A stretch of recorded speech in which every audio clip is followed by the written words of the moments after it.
Fundamentos de la planificación fiscal internacional está basada en el derecho tributario internacional, que es un conjunto de reglas para el tratamiento fiscal que afectan las operaciones entre los estados constituidos por normas fiscales internas.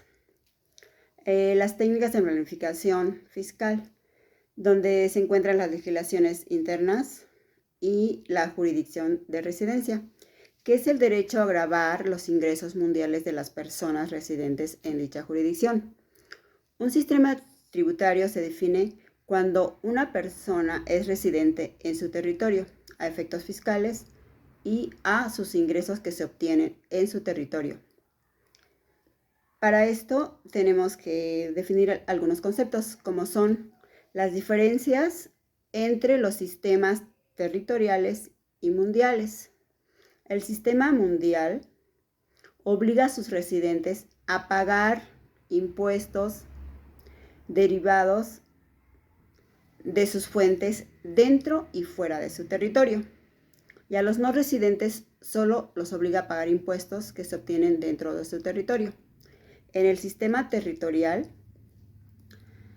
pagan impuestos los residentes y no residentes sobre los impuestos que se generan dentro de su territorio. Otro término que podemos hablar es de la residencia. Ese término lo aplican también los sistemas territoriales y mundiales.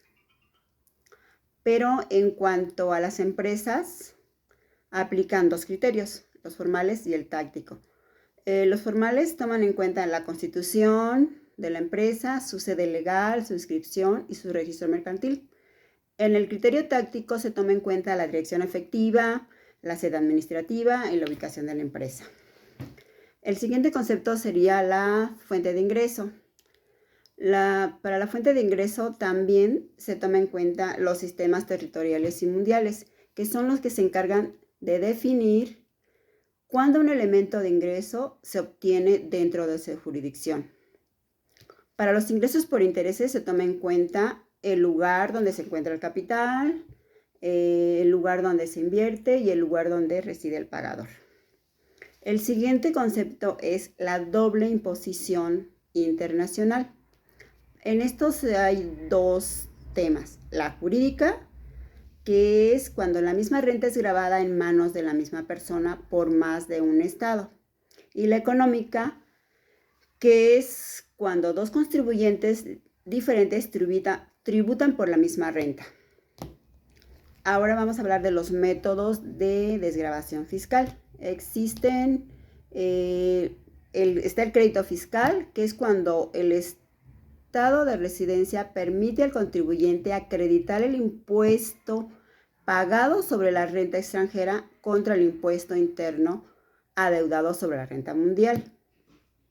El estado de residencia permite al contribuyente acreditar contra el impuesto nacional el impuesto adeudado con el sistema mundial.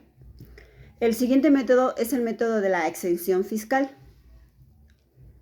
El estado de residencia del contribuyente exime los ingresos derivados de las fuentes extranjeras. Tiene dos variantes: exención de ingresos y la exención de impuestos derivados de las fuentes extranjeras. El siguiente método sería la diferenciación de tasas. En este método se toma en cuenta la tasa más baja que las impositivas regular aplicadas a los ingresos extranjeros. El método de la deducción de impuestos es cuando se trata como un deducible. Bien, ahora vamos a hablar sobre los tratados fiscales. Los tratados fiscales para evitar la doble imposición fiscal son acuerdos entre los estados para coordinar el ejercicio de sus derechos impositivos. Un tratado fiscal es un conjunto de reglas tendientes a regular las partes contratantes con el fin de equilibrar sus sistemas fiscales. Existen tratados bilaterales y tratados multilaterales. Estos tratados se llevan a cabo por medio de los modelos de la OCDE y de la ONU. Algunos tienen sus propios estados, como la Unión Europea. Dentro de los propósitos de los tratados fiscales se encuentran, primero, eliminar y reducir la doble imposición. Después, constituir la base jurídica para la cooperación entre los contratantes y así evitar la evasión fiscal. El siguiente propósito es impedir la aplicación de tratamientos fiscales discriminatorios entre los estados que lo forman. Bueno, gracias, eso es todo y bye bye.